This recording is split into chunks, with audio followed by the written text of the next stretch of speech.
And if you want to have lasting contributions to your community and kind of the world, get a job in rail.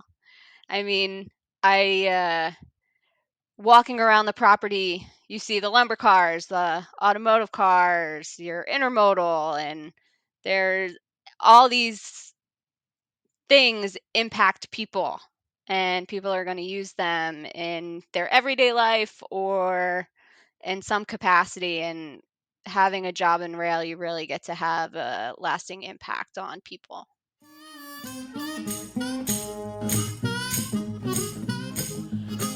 You may know the American Railway Engineering and Maintenance of Way Association, or AREMA, as the, quote, keepers of the manuals. You may know them as the, quote, people behind the largest annual railroad conference in North America. Heck, you may not know about AREMA at all. This podcast is designed, no pun intended, to change your view of who AREMA is and how AREMA has changed the trajectory of many railway careers over its 100-plus year history. Welcome to Platform Chats with your host, Walt Blesser, where he takes a moment to discuss the impacts AREMA has had on the very people who are proud to be called members. Are you ready to roll with AREMA? ARE Corporation is a proud supporter of AREMA and Platform Chats. If you are looking to take your railway structures career to the next level, or simply start it down the right track, please visit us at arecorp.com. Please see our brand new job postings on our careers page or on our LinkedIn page. Hey everybody, welcome back to episode number 12. Actually, AREMA headquarters went ahead and completely renumbered my episodes. So actually we are in season 2, episode 2, as if we're some sort of a Netflix special. If you are at home purging through season 1, well, God bless you. Thank you for listening to all those back to back to back. I don't even think I could do that. That said, today on the podcast, well, to be honest with you guys, I kind of feel old. For the longest time, I have been the youngest guy in every committee meeting, in every meeting for my job. But now, as I cross the great plain of 40, I look down to my friends that are in their 20s and 30s and think, wow, I am older than I thought. But hey, before I introduce my two guests, that was a little tease, but before I get there, I do want to give a quick update. We have moved into the top 10 of the world's top 25 best railway industry podcasts. So we are number 9. Number 10 is right behind us, but we have moved up the charts quickly in 1 year, and I think if we keep at it, we're going to get towards the top, especially if we continue to have content like we have today. Today, I have two guests, both who started their careers in 2013. One, Miss Jacqueline Whalen, and two, Mr. Skylar Leach. Jacqueline currently works for Conrail. When I met her, she was with, I believe, Jacobs or AECom. I will let her do a brief introduction here in a second. She's currently a project manager with Conrail, and Skylar is currently with Amtrak. He's been with Amtrak his entire career, both of which I guess we are going right into the heart of the Northeast. So we've got Northeast Corridor, New York City, New Jersey, Philadelphia area folks on the podcast, which will be fun. Love the energy that comes out of that part of the country. Slightly biased since my family's from there, but regardless, I'd like to start quickly, ladies first, because I'm that friendly of a guy. Jacqueline, why don't you do a quick intro of kind of where you went to school, how you got into the industry, and finish up on what, it's obvious to me you're quite active in AREMA, but what all activities you do in AREMA, and then we'll move on to Skylar. Certainly. First off, thanks for having me and inviting me to be a part of the podcast. I did binge the first season, so made it through just fine. It's not too bad. But yeah, I'm currently the project manager of design for Conrail here in Mount Laurel, New Jersey. In my role, I review and approve capital, customer, and third-party projects that affect our property. And I graduated from Drexel in 2013 with my Bachelor's of Science in Civil, focusing in structural engineering. And then in 2018, I graduated with a Master's in Civil Engineering, also concentrating in structures. I did the master's part-time while working full-time, so that was super fun. um, and yeah, I'm pretty heavily involved in AREMA. I serve on 2 committees, Committee 15 for steel structures and Committee 10 for structures maintenance and construction. I also serve as a chair for a new publication that's currently under development between AREMA Committee 15 and the National Steel Bridge Alliance for design and fabrication of steel railroad bridges. And then outside of AREMA, I also serve as the director of chapter relations for Women's Transportation Seminar Philadelphia chapter. So very, very active in multiple areas. Yeah, it does not sound like you have a lot of free time, but we appreciate it. I'll tell you that right now. And I will. I think you left something out. I was reading part of your bio, and you are married with 2 pet plants. Yes. Do they have names? So I have a Dracaena here in the office that I named Drew. And then at home, I have a Pathos that I've named Mary after my grandmom since it was her plant. Ah, perfect. That is. Yeah, I love the alliterations. I'm telling you. Yeah. I'll tell you what, right now, folks.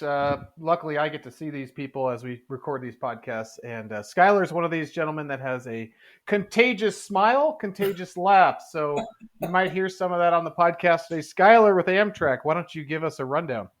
Oh man, you already ruined my intro. That's how I was gonna start. So good afternoon, everyone. My name is Skylar Leach. As it was stated, I've been with Amtrak since I was an intern in 2013. Graduated from Temple University, so more Northeast, so go Owls. I know we struggle with football and basketball, and well, we might be doing good in basketball right now. But so I started as, like I said, an intern, and grew to be a management associate upon graduation with the track department. Worked in DC for a little bit, Washington Terminal Crew. Then moved to the high-speed servicing gang with the track production after about a year. Then moved into becoming a assistant track engineer, where I stayed working with high-speed surfacing, doing the scoping and planning, and I've had the pleasure to work with folks like Amanda Kessler, who had to leave on a meeting to jump on here, so hopefully Amanda forgives me. And then moved recently, last year, moved to standards and specifications, working with special track work, and primarily with concrete ties, and all those systems that are involved with that. So had a lot of time around track. I love track. I don't like going up high, so no B&B.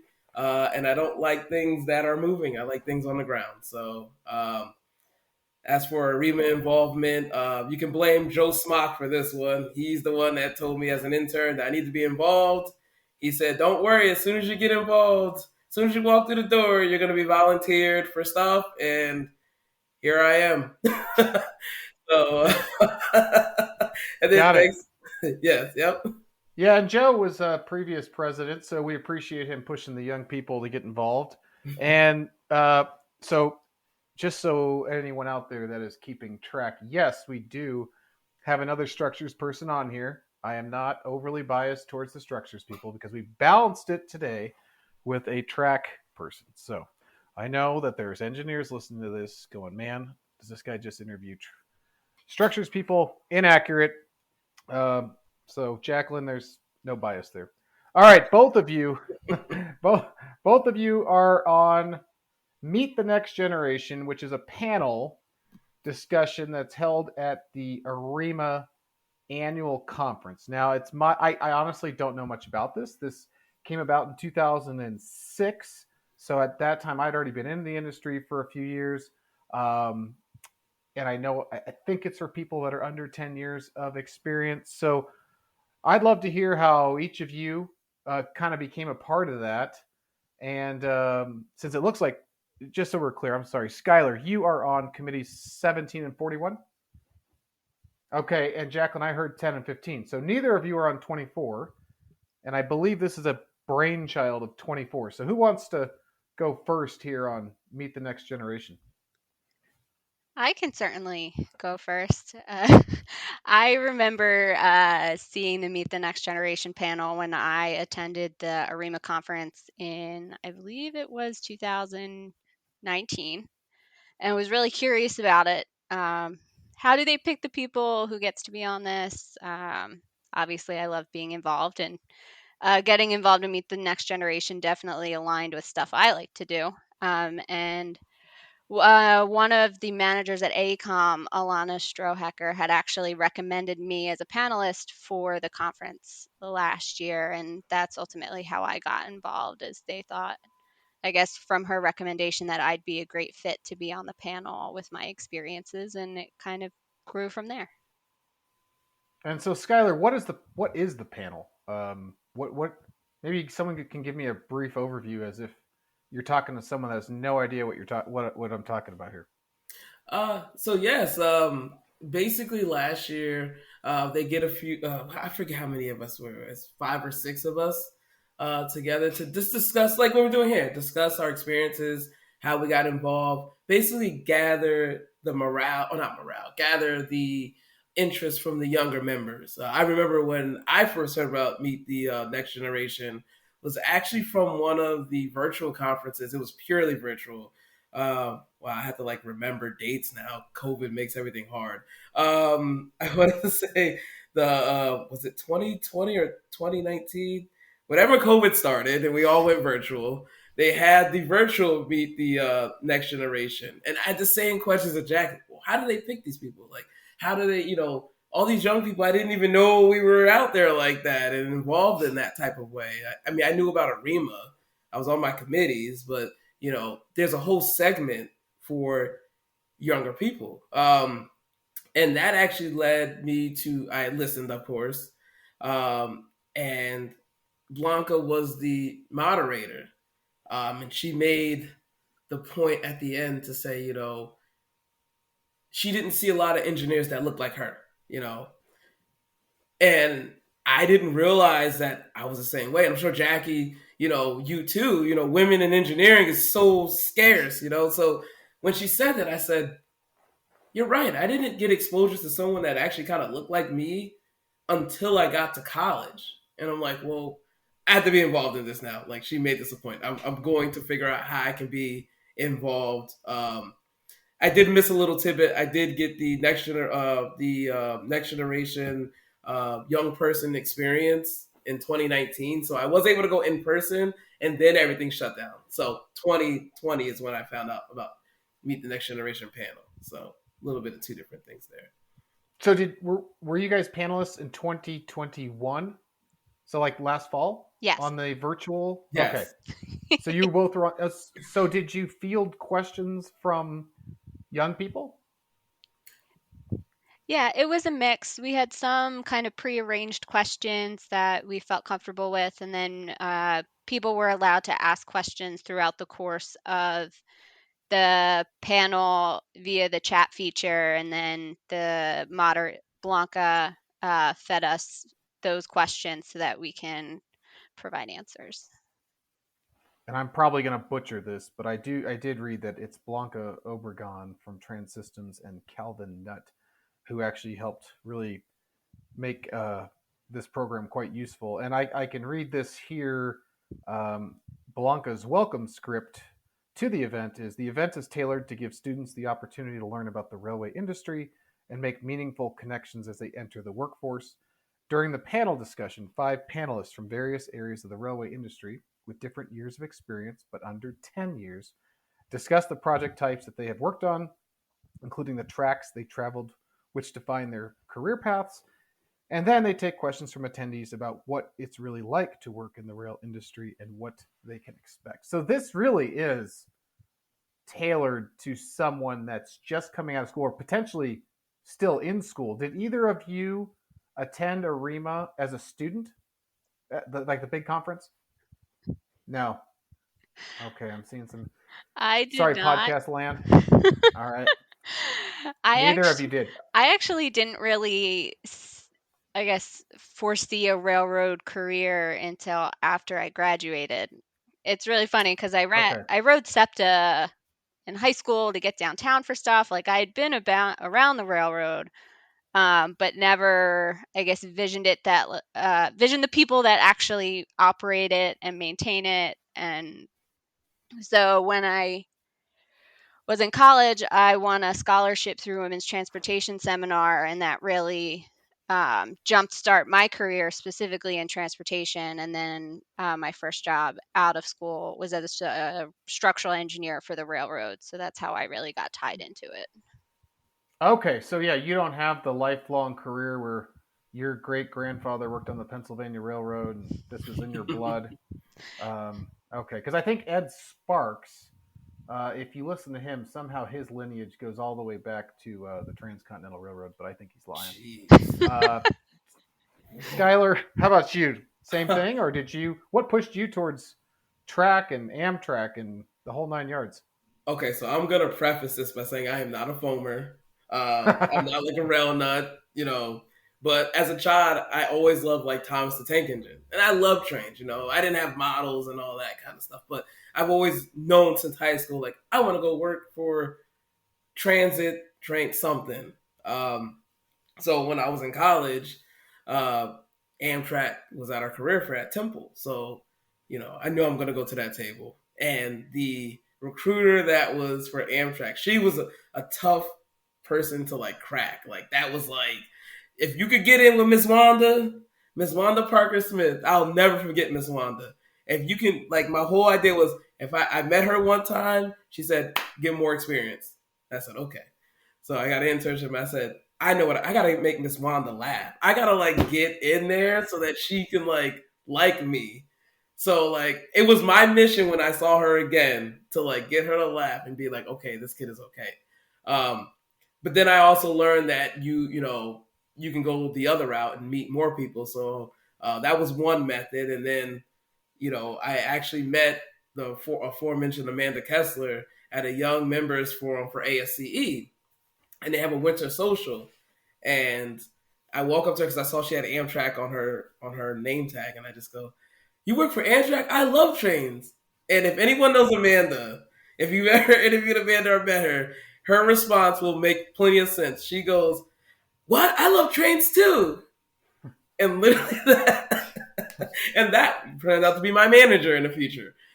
So I can definitely thank Amanda Kessler and Miss Wanda Parker Smith for getting me into Amtrak, because that's, as far as I know, I'm probably the first person. I have an uncle who worked for Metro North, but not uncle from but not anything that goes back to the Transcontinental Railroad. No, nothing like that. No, okay, fair enough. So yeah, I do like how you preface that you're not a foamer, but then you said I love trains. I counted 3 times during that.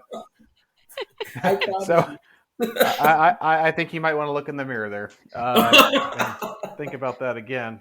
So okay, so you had a chip on your shoulder. You meet this lady at a career fair. We've all been to those, and you're like, I'm going to crack this lady, and I'm going to get into this industry. So now you're here, and now you've been here for what looks like around 9 years or so, right? So give or take.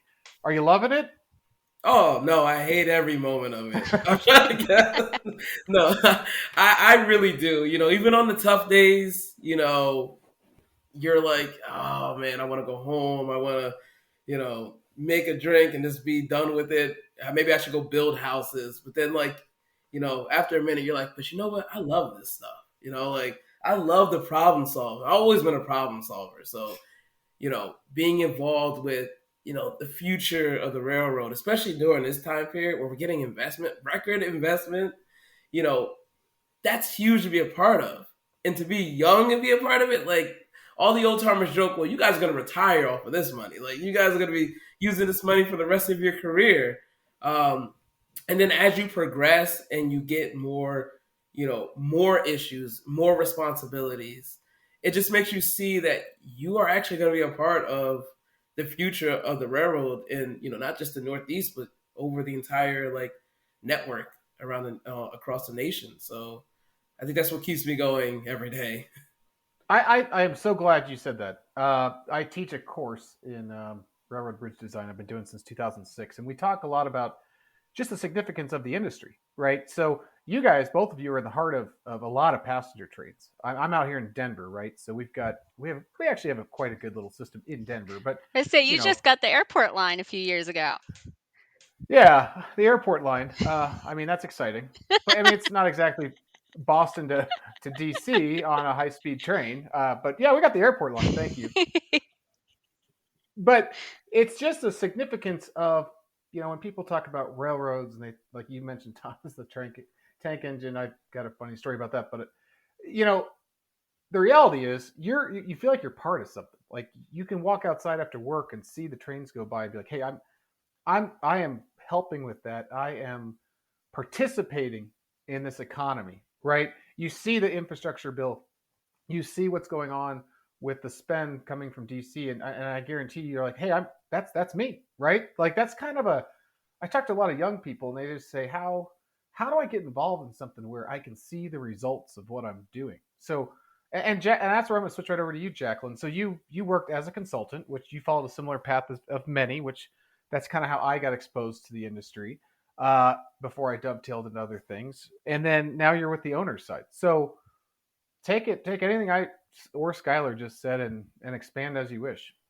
Yeah, I mean, one thing I feel is I feel so much more connected to the railroad now working for the owner.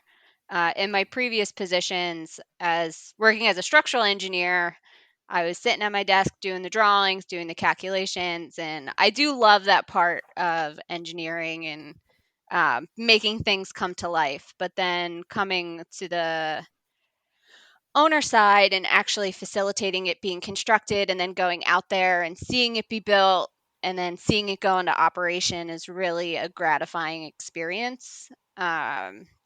I know I always joke with my friends that are on the highway side where they get to design lots of stuff, but they don't really see much get built, or it takes a long time to get built. Where I had a project where we got notice to proceed on 30% design in July. It was put out to bid in like September, October, and they had shovels in the ground in December.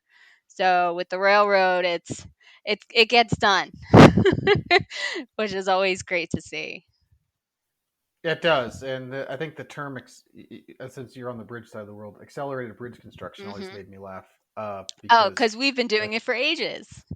that's pretty much what the railroad's done since, well, Ed Sparks and the Transcontinental Railroad. I really, that's two plugs here, and if I don't get a text or email from him, I'm going to be very disappointed because I'll know he's not listening.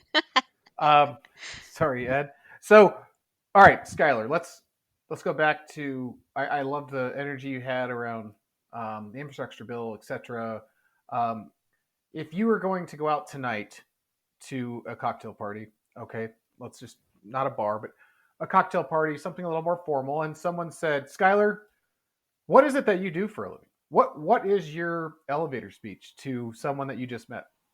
Oh, I'm ready for this because my girlfriend's dad asked me this, and he was like, "Make me understand what you do," because it's so hard to explain to non-railroad people what you do.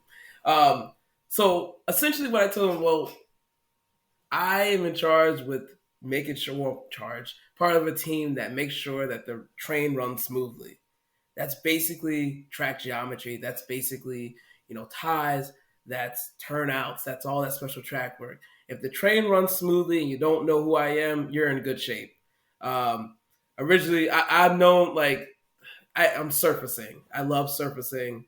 Um, that's what I came in basically doing at first in my Amtrak career. So the whole idea of track geometry is you have straight track that is zero, everything's zero, no cross level, no alignment issues, just straight zero. We have machines that takes care of that when the track does come out of zero on tangents, on curves. You have set super elevation. I'm going deep into track geometry here. I'm appeasing to those people who want to hear about track, and I'm proud of it. Making sure the super elevation and curvature is the way that it's designed to be, if there are designs. Um, and now adding the extra element of when you go over a turnout, that it also remains smooth and that all the components work together. Uh, I think that description worked pretty well because my girlfriend's dad seemed to shake his head while we were grilling, and he seemed, okay, I get it. And I said, most of the work that you do, you can't do during the day. He goes, because the trains are running. I said, yes.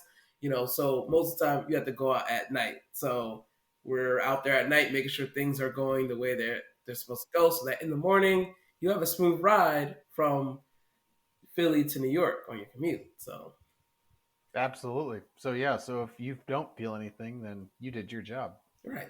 All right, your turn, Jacqueline. Let's go to that same party. You're in a different corner, and some guy comes up to you and says, "What do you do for a living?" What do I do? Gotta hear it. I work for the railroad. Oh, you work for the railroad, Really? man. Oh. Okay, so I'm gonna, and I'll be the devil's advocate here. That I've heard at the same parties is I had no idea railroads still existed.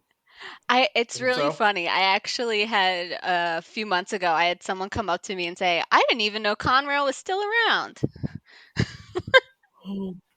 Like, we Yeah. are. We're It's- still here. it's nothing quite like it was at one time. That is for darn Indeed. sure. But Indeed. yeah, That history lessons for another day. that is for another day, and that's probably not for this podcast. That is a different podcast. That is fair. So But yeah, go ahead. Now that we got that out of the way. yeah, kind of as I said at the beginning, my role is review and approval of capital, customer, and third-party projects. Capital projects include some significant bridge replacement projects, expansion of yards, additional tracks, kind of anything that falls under that purview. Customer projects being waste management or any people we service if they want to update their line or add to their sidetrack. That comes through my group for review and acceptance before they can build it. And then third party projects being your turnpikes, your New Jersey Transit, your Amtrak, kind of any other owner that has infrastructure around our property. Anything they want to do has to come through my department for review and approval. And then I have a whole field staff as well that supports those projects through construction to make sure everything's being done safely and our operations aren't compromised. Perfect. I think that would pass the Skylar Leach girlfriend's father test too. Do you agree, Skylar? Yeah, that was really good. I'm like jealous. I should have went second. What am I doing? Yeah, I'm sorry about that.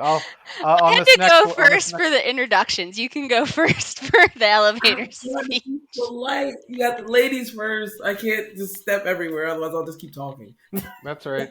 I understand. Well, I can tell you both that years ago, I think it was probably 2000.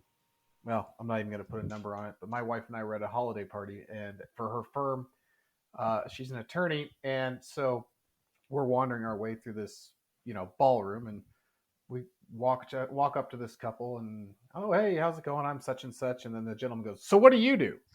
And I just, well, I'm in the rail industry. The rail industry, huh? And then this wife, like, without batting an eye, just says, my kids love Thomas the Train. Oh, do you work with Thomas? And it was straight as an arrow. And I looked at her and I said, every day. That's amazing. Every day. I also sometimes see Percy. Is that the night shift guy? I don't know. I've got a 2-year-old, so I'm starting to get into this stuff. But anyway, all right. So as we are, boy, this one is going off the rails. Let's talk about bringing things full circle here back to this Meet the Next Generation and just talking to young people. And, I think if young people were listening to this, they would be inspired at least a little bit to further pursue an industry or a career in this industry. So, all right, we're going to do this again. This time, who wants to go first? Put a hand up if I can look here. Okay. All right. Skylar has volunteered to go first. All right, Skylar, you now are in Miss Wanda's shoes at that career fair. And a young man just came up to you and has no clue about the rail industry. He's in civil engineering, let's just say. What are you going to tell him in under 60 seconds about why should he come to Amtrak?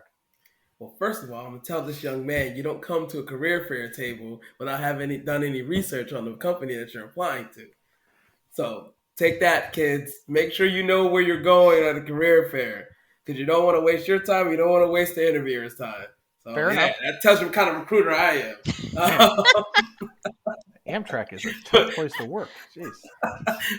But honestly, what I would tell them is, try to think outside of the way that you think in college, because what a lot of people think is, well, I'm a mechanical engineer, so I need to go work on the trains themselves. I'm a civil engineer, so that means I'm not going to do anything with ET, with the wires. And it's like, well, no, you have to remember the wire is sitting on top of a structure, and no, just because you're mechanical doesn't mean that you don't belong in the track department. Because another one of my favorite people, and one of my mentors, ex-managers, Michael Kraft, he worked in vehicle dynamics. He did vehicle modeling. He worked in the track geometry group because about the wheel and rail interface and interaction. That's a part of the track group, which kids would consider, well, civil. Well, no. We have a few mechanical engineers that work there. Of course, you have your bridge and buildings, which is generally civil. But, the railroad is a good crossroad of all the disciplines interacting together. So try to think outside the box. If you're a mechanical engineer and you were interested in bridges, well, we have movable bridges. It's mechanical and civil together. Geotech, we have it all. So, one, not so harsh, but, tell me what interests you. And then I can tell you about your different options. Bring Perfect. me your weekend masses. I forget how the speech goes. No, I agree with that. That's actually a really good answer, because you're right. It's not, you kind of get exposed to a whole bunch of different things. And all right, Jacqueline, you get to follow that. Oh boy. If someone came up to me and asked me what the best things are with the career in the rail industry, I would first have to say the people.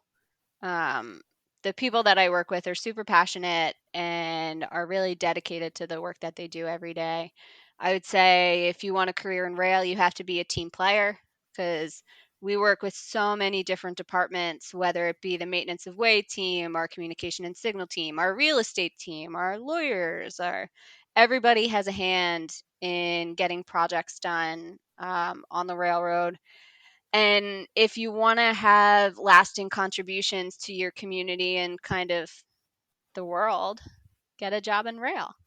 I walking around the property, you see the lumber cars, the automotive cars, your intermodal, and there's all these things impact people, and people are going to use them in their everyday life or in some capacity. And having a job in rail, you really get to have a lasting impact on people. That's a great statement. Yeah, I think it's cool because a lot of these projects, some are long, right? When I was a younger man, one of the big projects we worked on was the Amtrak Thames River Bridge up there near New London, Groton, right on the high-speed rail corridor. It was a bascule bridge that we replaced with a vertical lift. And, I was like 4 or 5 years out of school. I'm like, man, this is taking forever. This is like a 3 or 4 year project. A little did I know that was actually quite quick. And now, every time I've been in the area, I stop and go look at it. And it's pretty cool, right? You can show your kids, you can show your wife. Actually, anyone that's willing to listen, I could talk about it, which that's probably a pretty small pool of people. But yes, you do get to work on things that, for the rest of your life, you can talk about. And I feel like there's a big, I keep coming back to this, but I do feel like you're participating in creating something or you know what I mean? It's really funny because my husband is also an engineer who works for an owner. And we have very fun dinner conversations about the projects that we work on. And just being able to kind of drive around and say, I worked on that, and I was a part of that, makes it a really gratifying career. Yeah. Well, Skylar said he loves trains so many times that I think you might want to have him over for dinner. Ooh. Yeah, I was gonna say, right? We need to do happy hour. What is this? That's a talk of what I want to bring up. But I was just piggybacking off of the family dinner. I think my favorite thing is like the impact on your family. Oh my goodness gracious. My mom has turned into the one of the biggest trained people I've ever seen.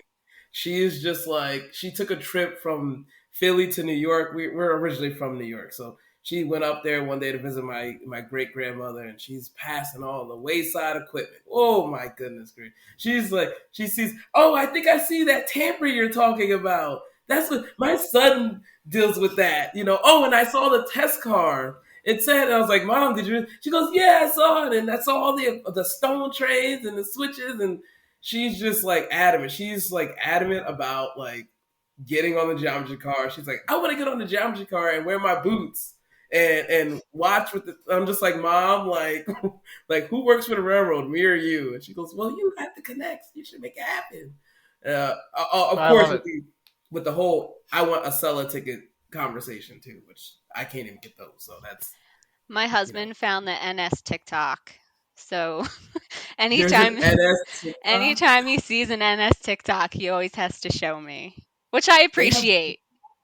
I do appreciate. I can't believe that NS has a TikTok. What do they post? I would like all the listeners to note that my guests mentioned TikTok. So I don't have that. Also, like I said, they're younger than I am. So that's after us. Recorded. Don't even get me started. We are not Gen Zers. Gen Zers TikTok. I refuse to download that thing.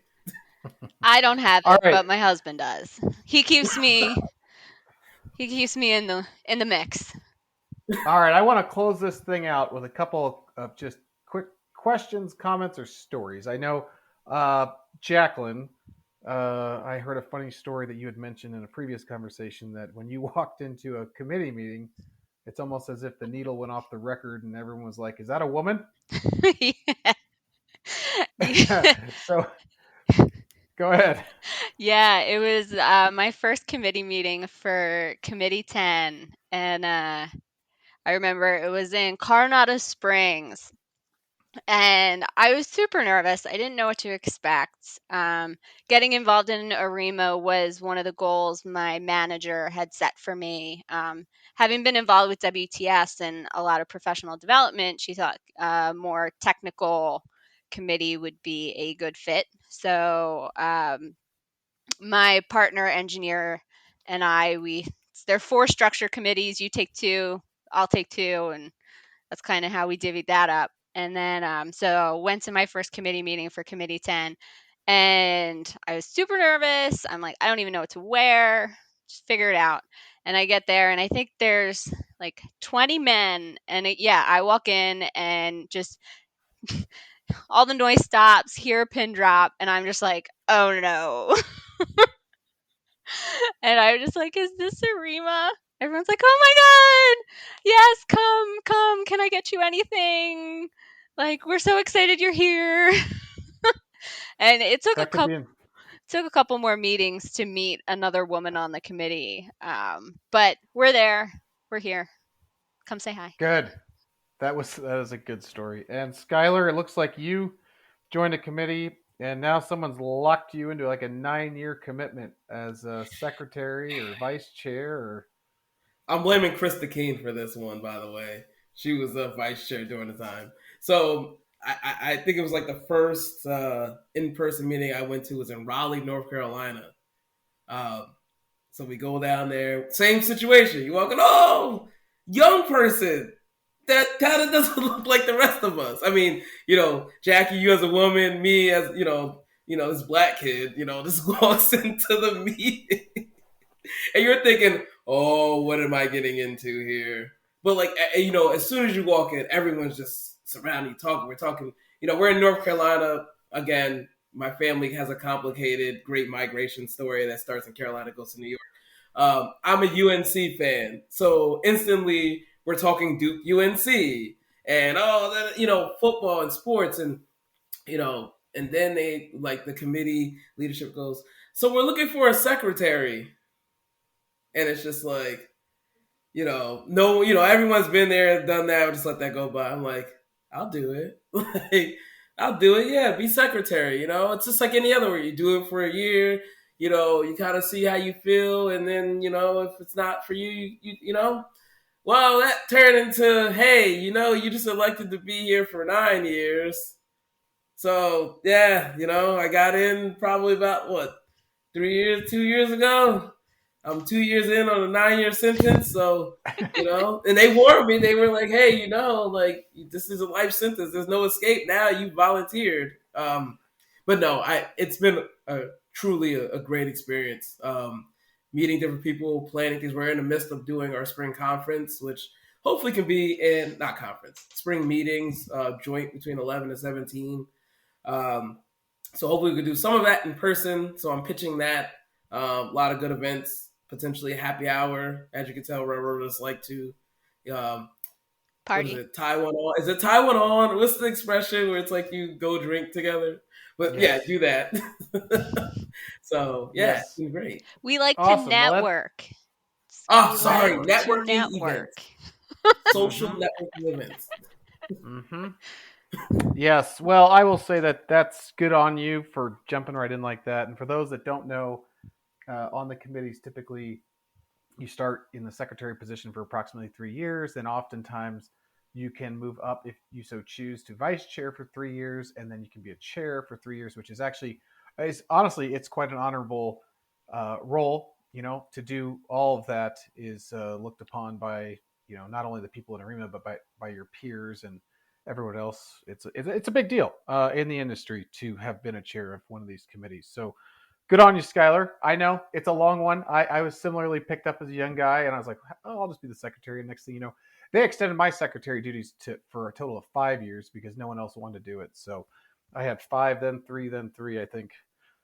But man, I'll tell you what, both of you, this has been fun. I think this could go on for another hour, and I think our listeners would either really enjoy that or turn it off. I'm not sure which.